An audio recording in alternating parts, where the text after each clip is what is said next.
Bonjour à toutes et à tous. Bienvenue dans ce troisième épisode de notre série de tutoriels autour de Django proposé par Atel. Je suis Abdelkader, ravi de vous retrouver pour la suite de cette aventure passionnante au cœur du framework Django. Dans les épisodes précédents, nous avons construit les fondations de notre projet. Nous avons créé notre application blog au sein du projet Blogpost, mis en place un environnement dédié, défini ses modèles, précisé les relations entre les entités de notre base de données et préparé l'interface de son administration. Aujourd'hui, dans ce troisième opus, toujours dans l'ambiance jazzy qui nous accompagne depuis le début, nous allons approfondir notre exploration avec deux axes essentiels. Les commandes Django, nous découvrirons comment les utiliser pour interagir efficacement avec notre projet et peupler notre base de données. Les vues et les query sets, nous ferons connaissance avec ces concepts fondamentaux qui permettent à Django de relier les données aux pages que vous affichez. Alors, préparez-vous, clavier en main, c'est reparti pour une nouvelle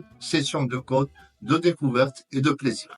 Pour aller plus loin dans notre exploration de Django, nous avons désormais besoin de peupler les tables de la base de données SQLite créées lors du tutoriel précédent avec des données réelles. Pour cela, Django met à notre disposition un outil très puissant, les commandes personnalisées. Imaginez que vous ayez des tâches que vous devez exécuter régulièrement sur votre projet. Importer des données, nettoyer la base, générer des rapports. Au lieu d'écrire ces scripts séparément, Django nous permet de les intégrer directement à notre application. Dans Django, chaque application peut avoir un dossier spécial appelé Commands, situé dans le répertoire Management. C'est dans Commands que nous allons créer nos commandes personnalisées. Cette structure n'est pas aléatoire.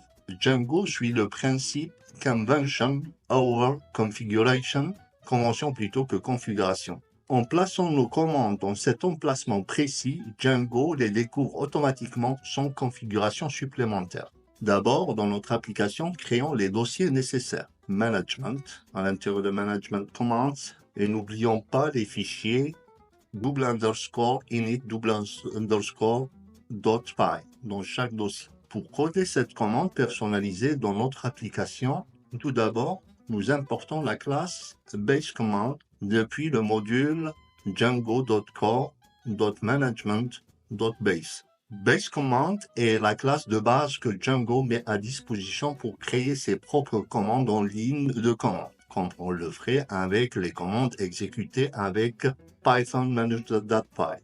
Ensuite, nous définissons une classe commande qui hérite de baseCommand. Cette convention de nom est obligatoire pour que Django reconnaisse et exécute la commande. Dans cette classe, nous avons trois éléments principaux. La variable help, qui décrit brièvement l'utilité de la commande ici, affiche un message de bienvenue personnalisé. La méthode addArguments, qui permet de définir les arguments que l'utilisateur pourra passer à la commande ici, un argument positionnel name et une option --apple, dont l'action est définie en _true, ce qui signifie qu'elle agit comme un interrupteur. Autrement dit, il n'est pas nécessaire de lui fournir une valeur. Le simple fait de l'écrire active son effet. Elle permet ici d'afficher le message en majuscule. Enfin, la méthode handle, qui contient la logique exécute. Elle récupère les options, construit un message de bienvenue, le transforme en majuscule si nécessaire, puis l'affiche avec un style de succès. Concrètement, on pourra exécuter cette commande dans le terminal avec Python manage.py bonjour Alice, où bonjour est le nom de la commande et Alice le paramètre positionnel nom.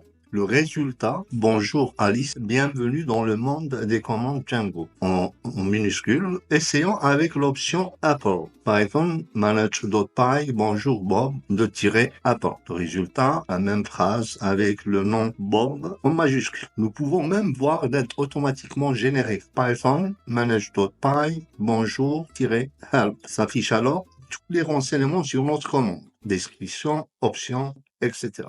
Maintenant que nous avons compris le concept des commandes Django avec notre exemple simple, passons à une commande plus complexe et utile. Populate_blog.py. Cette commande va nous permettre de peupler notre base de données avec des articles, auteurs, catégories et commentaires pour notre blog. Il n'est pas nécessaire de la réécrire devant vous. Vous la retrouverez dans le dépôt GitHub en version 3. Le lien est ci-dessous. Pour l'exploiter, nous devons installer Faker. pip install Faker. Faker est une bibliothèque Python qui permet de générer de fausses données réalistes. J'ai préparé 30 images téléchargées sur pixel.com pour que notre commande populate_blog.py puisse trouver les images dans le dossier media blog images. Nous devons correctement configurer les paramètres media_root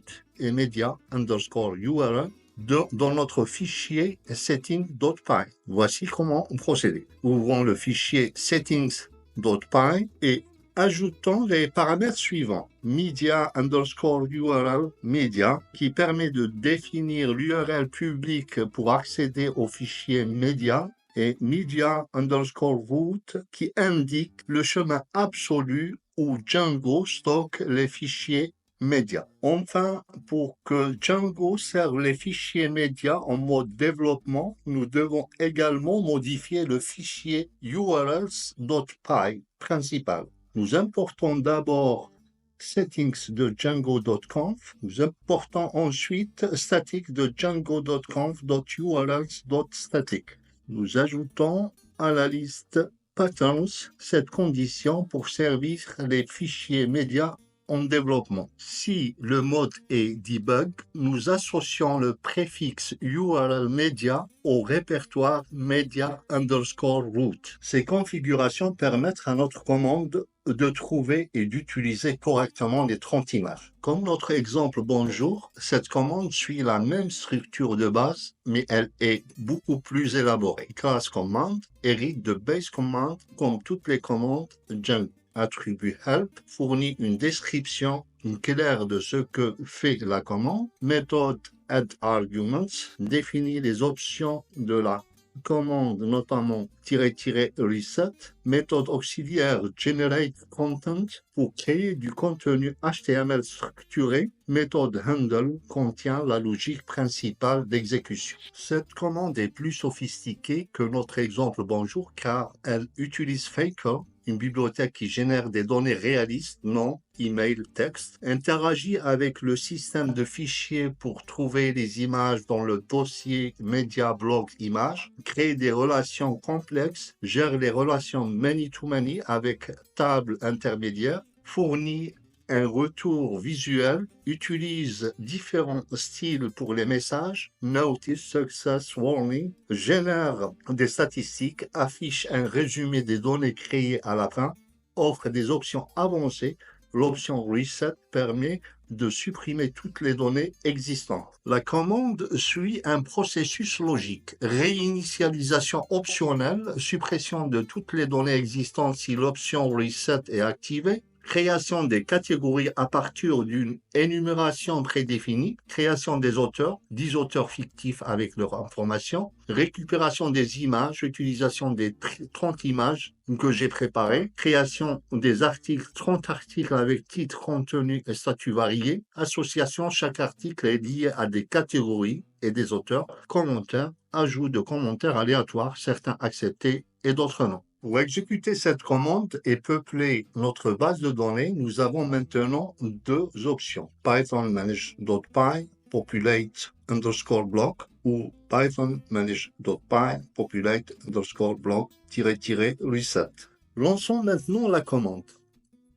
Nous recevons visuellement dans le terminal, grâce au standard outputs, la confirmation que les auteurs, catégories, articles et commentaires ont été bien créés.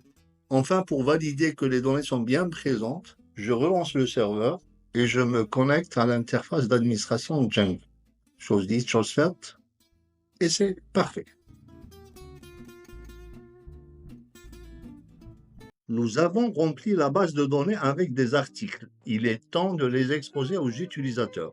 Avant d'aller plus loin, regardons ce schéma. Les données sont stockées dans la base de données. Les vues récupèrent et traitent ces données, transmettent les données au template. Les templates génèrent le HTML.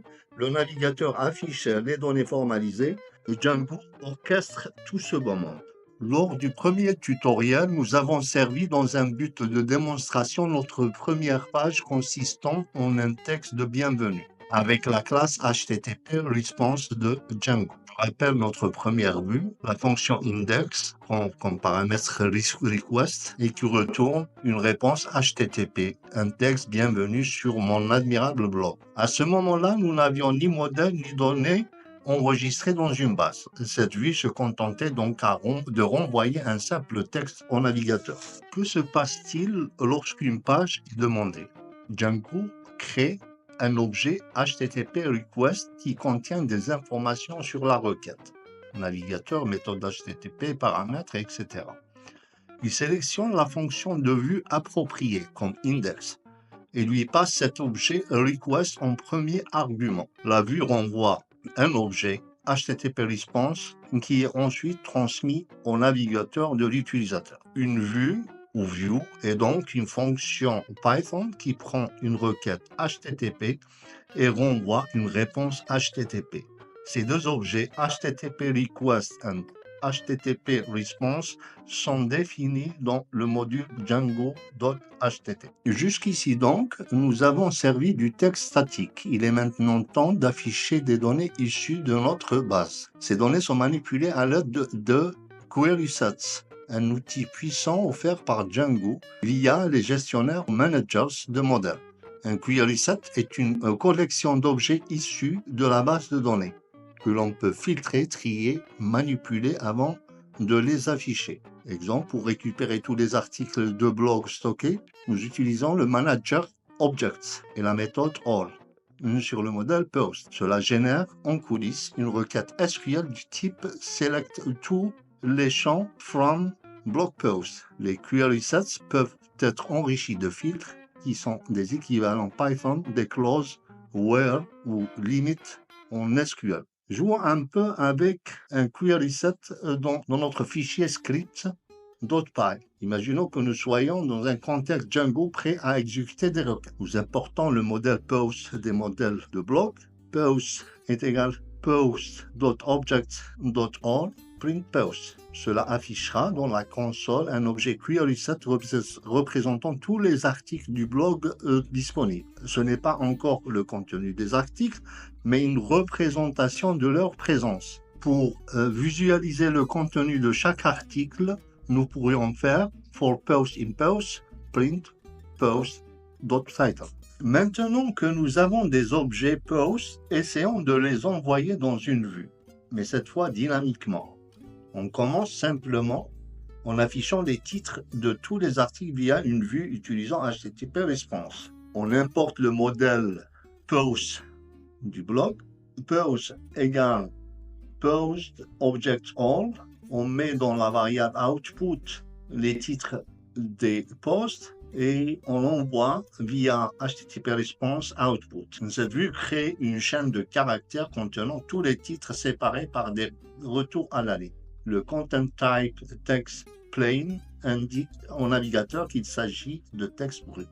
Cette vue a une utilité limitée car difficilement exploitable côté client. Utilisons cette fois une réponse JSON Response. JSON Response est une sous-classe de HTTP Response aidant à la création d'une réponse codée en JSON. Les articles étant une collection d'objets, il est préférable de les envoyer sous une forme structurée, lisible par des outils et des scripts. Voici une version de la vue avec JSON Response. Nous importons JSON Response. Notre modèle post est déjà là.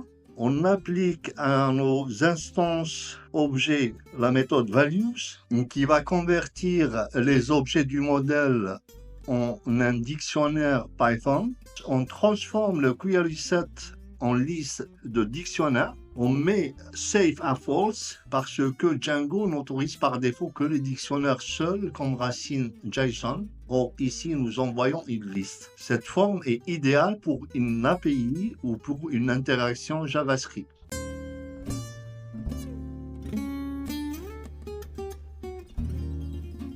Et voilà, cette troisième étape touche à sa fin. Un grand merci d'avoir codé avec Atelk, toujours sur les rythmes jazzy de Django. Nous avons posé les bases pour manipuler nos données et amorcer le lien entre le back-end et l'affichage. Une étape essentielle a été franchie, le passage d'un affichage statique à un affichage dynamique. Dans la prochaine vidéo, nous finaliserons nos vues et découvrirons les templates pour donner pleinement vie à nos pages web. N'oubliez pas de liker, de vous abonner et de partager cette belle aventure autour de Django. D'ici là, prenez soin de vous et de votre code. Et comme toujours, keep coding with style.